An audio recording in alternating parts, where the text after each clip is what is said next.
everyone, welcome back to my channel. In today's video, I'm going to talk about if universities matter for engineering.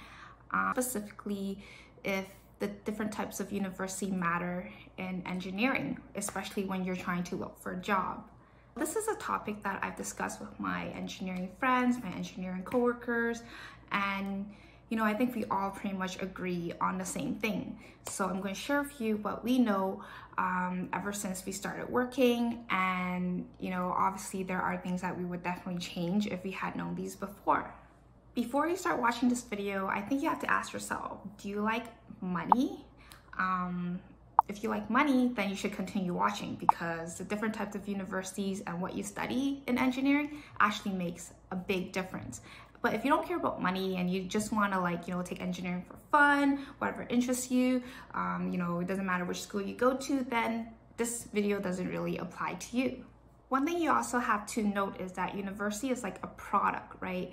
You are pretty much buying a product from them, and they are pretty much the most expensive product you will ever buy. Well, except for like houses and stuff, but pretty much most expensive product you'll buy in your teenager, because what you get out of that and how you use that really matters. Are you going to buy a shitty product that be of no use to you when you graduate, or are you buying a product that will actually, help you in the long run?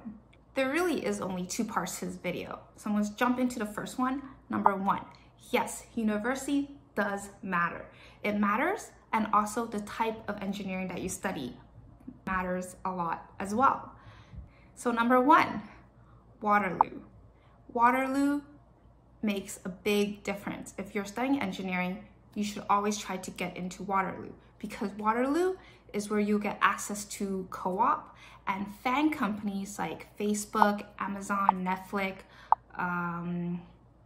Apple, Google. They all like to hire from Waterloo for some weird reason. And that really helps a lot, because as a co-op, you can make $90K. But after you graduate and you already co-op with them, you can start off making $200,000 just right off the bat as a new grad, and that will go up. The max that I know of people who are making in FAANG companies right now is $500,000 a year. So that's huge. No other school gives you that head start and that opportunity to get into FAANG really early on. And their co-op program really helps you with that. I went to McMaster, and I don't know anyone who co-op at these FAANG companies. And some of them I do know are working in FAANG now, but it took them a while to get into it. And getting in is not easy. You have to be really good at what you do.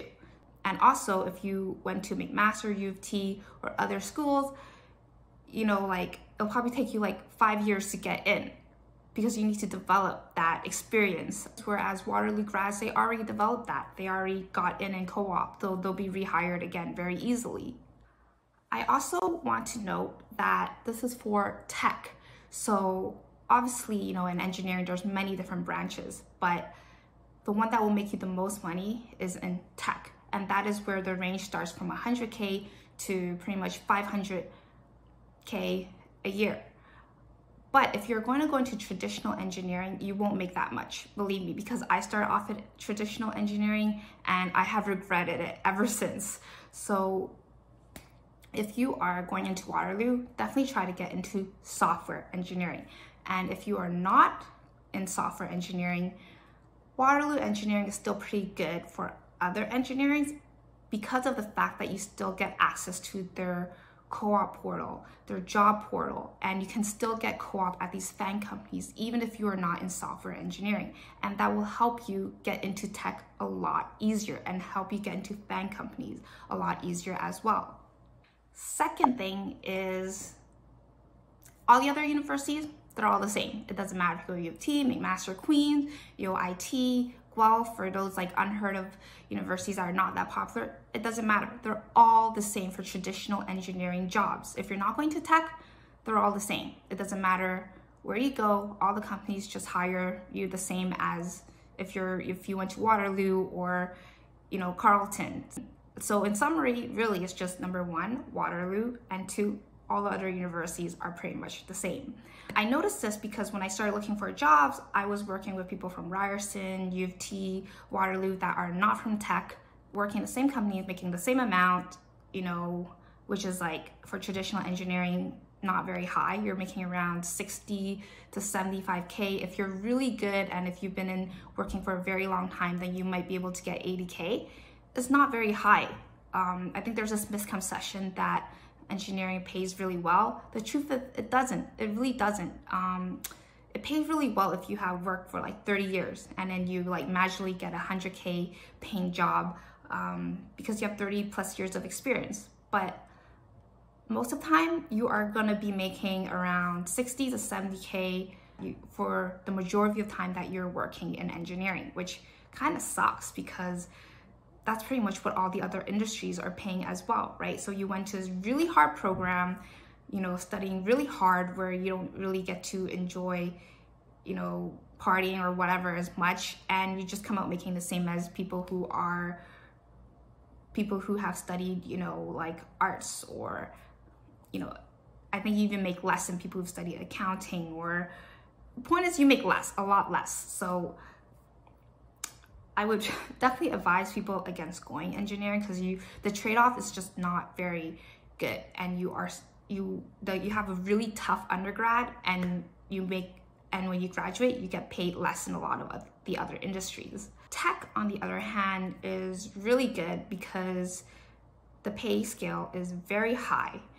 You can make more than lawyers, you can make more than doctors, you can make more than, you know, people in investment banking, and you also work less than the amount that they have to put in. Like 60 hours a week.